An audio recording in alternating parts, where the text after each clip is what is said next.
Hello everyone, welcome to JM studies. ఈ వీడియోలో మనం 2024 ఆగస్ట్ 24వ తేదీ కరెంట్ అఫైర్స్ డిస్కస్ చేద్దాం. వీడియో స్టార్ట్ చేసే ముందు అందరికీ ఒక రిక్వెస్ట్ అండి. ఇంకా ఎవరైనా మన ఛానల్ని సబ్స్క్రైబ్ చేయకపోతే దయచేసి అందరూ కూడా సబ్స్క్రైబ్ చేసుకోండి. అలాగే బెల్ ఐకాన్పై క్లిక్ చేయండి. ఓకే, ఫస్ట్ వన్ చూద్దాం. ఇటీవలే భారతదేశము ఏ రాష్ట్రంలో అధిక ప్రమాదం ఉన్న హిమానదీయ సరస్సుల గురించి తన మొదటి సమగ్ర సర్వేను ప్రారంభించింది? Correct answer Arunachal Pradesh. భారతదేశము అరుణాచల్ ప్రదేశ్లోని తావాంగ్ మరియు దేబాంగ్ వ్యాలీలో అధిక ప్రమాదకర హిమానదీయ సరస్సులపై తన మొదటి సర్వేను ప్రారంభించింది. గత అక్టోబర్లో సిక్కింలోని సౌత్ లోనక్ సరస్సులో హిమానదీయ సరస్సు ఉప్పొంగిన వరదను అనుసరించి ఈ చొరవ జరిగింది. దీనికి నేషనల్ డిజాస్టర్ మేనేజ్మెంట్ అథారిటీ నాయకత్వం వహిస్తుంది. ఇది నేషనల్ గ్లేసియర్ లేక్ అవుట్బర్డ్స్ ఫ్లడ్ మిషన్లో భాగము. ముందస్తు హెచ్చరిక వ్యవస్థలు మరియు ఇతర నివారణ చర్యల కోసం ప్రమాదాలు మరియు సాధ్యాలను అంచనా వేయడం ఈ సర్వే లక్ష్యము.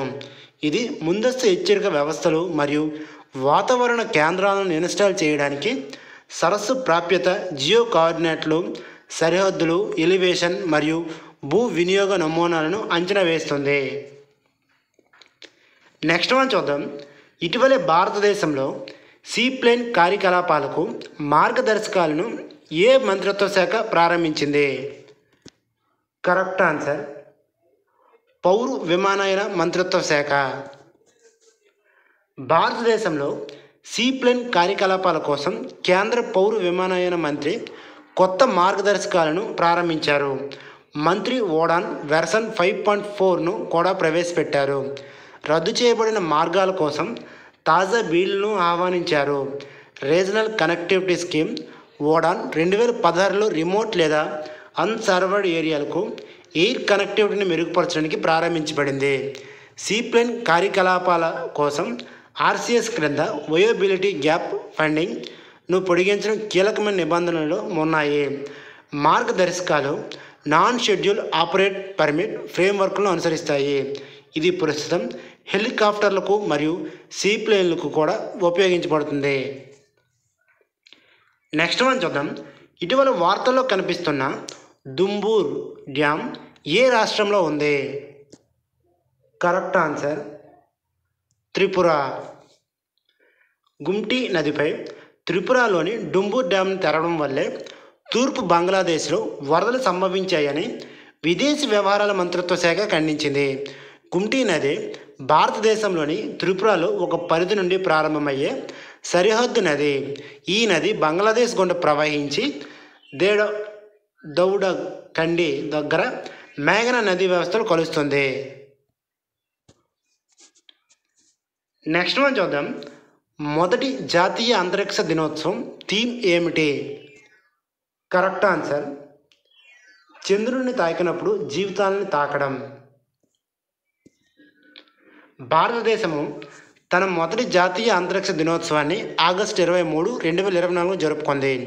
ఈరోజు చంద్రయాన్ 3 యొక్క విక్రమ్ ల్యాండర్ చంద్రుని యొక్క దక్షిణ ధ్రువ ప్రాంతంలో విజయవంతంగా ల్యాండింగ్ చేయబడినది. ఈ నిర్దేశించిన ప్రాంతంలో అడుగుపెట్టిన మొదటి దేశం భారతదేశం మరియు మొత్తంగా చంద్రుని ల్యాండింగ్ సాధించిన 4వ దేశం. వేడుక యొక్క థీమ్ చంద్రుని తాకినప్పుడు జీవితాలను తాకడం, భారతదేశం యొక్క స్పేస్ సాగా. నెక్స్ట్ వన్ చూద్దాం. ఇటీవల బేస్మ్ క్యూబ్లను ప్రధాని మోదీ ఏ దేశానికి అందించారు? Correct answer Ukraine. ఉక్రెయిన్లో చారిత్రాత్మక పర్యటనలో ప్రధానమంత్రి నరేంద్ర మోదీ విస్తృతమైన మానవతా మద్దతును ప్రతిజ్ఞ చేశారు మరియు ఉక్రెయిన్ ప్రభుత్వానికి 4 బేస్మ భారత్ హెల్త్ ఇనిషియేటివ్ ఫర్ సహయోగ్ హిత మరియు మైత్రి క్యూబ్లను అందజేశారు. 1991లో ఉక్రెయిన్ స్వాతంత్రం పొందిన తర్వాత రష్యాతో కొనసాగుతున్న సంఘర్షణల మధ్య శాంతి కోసం భారతదేశం యొక్క వైఖరిని నొక్కి చెప్పిన తర్వాత ఒక భారత ప్రధాని ఉక్రెయిన్ వెళ్ళడం ఇదే తొలిసారి. భారతదేశం యొక్క ప్రాజెక్ట్ ఆరోగ్య మైత్రిలో భాగమైన బేస్మ క్యూబ్స్ వినూత్నమైన కాంపాక్ట్ యూనిట్లు సంఘర్షణ ప్రాంతాలు మరియు విపత్తు ప్రభావిత ప్రాంతాలలో వేగవంతమైన విస్తరణ కోసం రూపొందించబడ్డాయి. ప్రతి క్యూబ్ 20 కిలోల వరకు బరువు ఉంటుంది. అవసరమైన మందులు, వైద్య పరికరాలు మరియు సామగ్రితో నిండి ఉంటుంది. క్యూబ్లు వివిధ వైద్యపరమైన అత్యవసర పరిస్థితులను పరిష్కరించడానికి నిర్వహించబడతాయి మరియు గాలి, సముద్రము, భూమి లేదా డ్రోన్ ద్వారా సులభంగా రవాణా చేయబడతాయి. నెక్స్ట్ వన్ చూద్దాం. ఏ రాష్ట్ర సీఎం మాజీ సుభద్ర పథకాన్ని ప్రారంభించారు? Correct answer Odisha. ఒడిస్సా ముఖ్యమంత్రి మోహన్ మాజీ బీజేపీ ప్రభుత్వ హయాంలో ముఖ్యమైన చొరవైన సుభద్ర పథకాన్ని ఆవిష్కరించారు. ఈ పథకానికి వచ్చే 5 ఏళ్లలో 21 నుంచి 60 ఏళ్ల వయసున్న 1 కోటి మంది మహిళలకు 50,000 మొత్తం బడ్జెట్లో 55,825 కోట్ల కేటాయించారు. రాఖీ పౌర్ణమి, అంతర్జాతీయ మహిళా దినోత్సవం సందర్భంగా 5,000 చొప్పున 2 విడతలుగా విభజించి 10,000 వార్షిక వాయిదాలలో ఈ నిధులను పంపిణీ చేయనున్నారు. సుభద్ర పథకం 2024-25 ఆర్థిక సంవత్సరం నుండి ప్రారంభమై 2028-29 వరకు కొనసాగుతుంది. రాష్ట్రంలోని 1 కోటి మంది మహిళలకు ప్రయోజనం చేకూర్చేలా రూపొందించిన 5 వార్షిక వాయిదాలలో అర్హత కలిగిన మహిళలకు 50,000 అందుకుంటారు. ఆధార్ పేమెంట్ బ్రిడ్జ్ సిస్టమ్ ద్వారా లబ్ధిదారులు ఆధార్ ప్రారంభించబడిన బ్యాంక్ ఖాతాలకు చెల్లింపులు నేరుగా చేయబడతాయి మరియు సుభద్ర క్రెడిట్ కార్డు జారీ చేయబడుతుంది. అదనంగా ప్రతి గ్రామ పంచాయతీ మరియు పట్టణ స్థానిక సంస్థలలో అత్యధిక డిజిటల్ లావాదేవీలు జరిపిన 100 మంది లబ్ధిదారులకు 500 ప్రోత్సాహకాలు అందించబడతాయి. నెక్స్ట్ మనం చూద్దాం. ఏ బ్యాంక్ మహిళల కోసం అవని సేవింగ్స్ ఖాతాను ప్రారంభించింది? Correct answer Bandhan.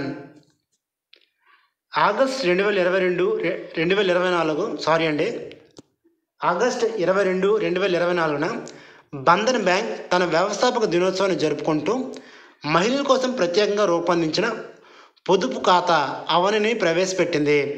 రివార్డులు, డిస్కౌంట్లు, ఎక్స్క్లూజివ్ బెనిఫిట్స్ అందించేలా రూపొందించిన బంధన్ బ్యాంక్ డిలైట్స్ లాయల్టీ ప్రోగ్రాంతో ఈ లాంచ్ జరిగింది. అవని ఖాతా కనీసం సగటు త్రైమాసిక బ్యాలెన్స్ 25,000 అవసరమైన సంపన్న మహిళలకు అందిస్తుంది. ఉచిత air hold port, lounge access, 10 లక్షల పర్సనల్ యాక్సిడెంట్ ఇన్సూరెన్స్ కవరేజ్, 3.5 లక్షల కార్డ్ లయబిలిటీ వంటి ప్రయోజనాలతో ప్రత్యేక డెబిట్ కార్డ్ ఉంది. వార్షిక లాగర్ అద్దెలు, గోల్డ్ లోన్ ప్రాసెసింగ్ ఫీజులు, బ్యూటీ అండ్ వెల్నెస్ ఉత్పత్తులపై డిస్కౌంట్లు ఉన్నాయి. నెక్స్ట్ మనం చూద్దాం. ఇటీవల అమెజాన్ అటవీ నిర్మూలనకు నిధుల కోసం ప్రపంచంలోని మొట్టమొదటి కార్బన్ రిమూవల్ బ్యాన్ను ఏ సంస్థ విడుదల చేసింది? కరెక్ట్ ఆన్సర్ ప్రపంచ బ్యాంక్. అమెజాన్ అటవీ నిర్మూలనకు మద్దతుగా ప్రపంచ బ్యాంక్ ప్రపంచంలోని మొట్టమొదటి కార్బన్ రిమూవల్ బాండ్ను విడుదల చేసింది. బాండ్ విలువ 225 మిలియన్లు మరియు 9 ఏళ్ల కాల వ్యవధిని కలిగి ఉంది. పెట్టుబడిదారుల రాబడి కొత్త చెట్ల ద్వారా తొలగించబడిన కార్బన్ మొత్తానికి ముడిపడి ఉంటుంది. అటవీ నిర్మూలనను నిరోధించే ఉద్గారాల తగ్గింపు మాత్రమే కాదు, అటవీ నిర్మూలన ప్రయత్నాలను ఆర్థికంగా ప్రోత్సహించడం ద్వారా అమెజాన్ రక్షించడం ఈ బంధం లక్ష్యము. నెక్స్ట్ వన్ చూద్దాం. ఇటీవల వార్తలో ప్రస్తావించబడిన వాటర్ ఫౌంట్ అంటే ఏమిటి? కరెక్ట్ ఆన్సర్ నీటిపై గాలి మరియు పొగమంచు తిరిగే కాలం. ఒక విలాసవంతమైన పడవ సిసిలీ, ఇటలీలో ఒక హింసాత్మక తుఫాను సమయంలో మునిగిపోయింది. దీనివల్ల ఒకరు మరణించారు మరియు 6 వ్యక్తులు తప్పిపోయారు. బహుశా వాటర్ స్పౌట్ కారణంగా. వాటర్ స్పౌట్లో గాలిని తిరిగే నిలువు వరుసలు ఇవి నీటిపై ఏర్పడతాయి. ఇవి సుడిగాలిని పోలి ఉంటాయి కానీ సాధారణంగా బలహీనంగా ఉంటాయి. ఇవి 5 నుండి 10 నిమిషాల పాటు ఉంటాయి. సగటు వ్యాసం 50 మీటర్లు మరియు గాలి వేగం గంటకు 100 కిలోమీటర్లు. చల్లటి గాలి నీటిపై కదులుతున్నప్పుడు సరసమైన వాతావరణ వాటర్ స్పౌట్లు ఏర్పడతాయి. అయితే టోర్నాడక్ వాటర్ స్పౌట్లు ఉరుములతో ముడిపడి ఉంటాయి మరియు నీటిపై కదలడానికి ముందు భూమిపై సుడిగాలిలా ప్రారంభమవుతుంది. నెక్స్ట్ వన్ చూద్దాం. అంతర్జాతీయ క్రికెట్కు రిటైర్మెంట్ ప్రకటించిన శేఖర్ ధవన్ తన చివరి ఓడిఐ ఏ దేశం మీద ఆడారు? Correct answer Bangladesh. భారత క్రికెట్ యొక్క ఫలవంతమైన white ball opener Shekhar Dhawan 38 సంవత్సరాల వయసులో అంతర్జాతీయ క్రికెట్కు అధికారికంగా రిటైర్మెంట్ ప్రకటించాడు. భారతదేశానికి ప్రాతినిధ్యం వహించడం నుండి వైదొలిగినప్పుడు ధావన్ లీగ్ క్రికెట్లో ముఖ్యంగా ఇండియన్ ప్రీమియర్ లీగ్లో పాల్గొనడం కొనసాగించాలనే ఉద్దేశాన్ని సూచించాడు. ధావన్ చివరిగా 2022లో డిసెంబర్లో బంగ్లాదేశ్ జరిగిన వన్డేలో ఆడాడు. భారత్ తరపున 269 మ్యాచ్లు, 10,867 పరుగులు చేశాడు. 24 సెంచరీలు, 44 హాఫ్ సెంచరీలు. ఈ గణాంకాలు గత దశాబ్ద కాలంలో భారత్ బ్యాటింగ్ దిగ్గజాలలో ఒకరుగా అతని స్థానాన్ని సుస్థిరం చేశాయి. ఈ వీడియో కానీ మీకు నచ్చినట్లయితే లైక్ చేయండి. అలాగే ఈ వీడియోపై మీ అభిప్రాయాన్ని కామెంట్ చేయండి.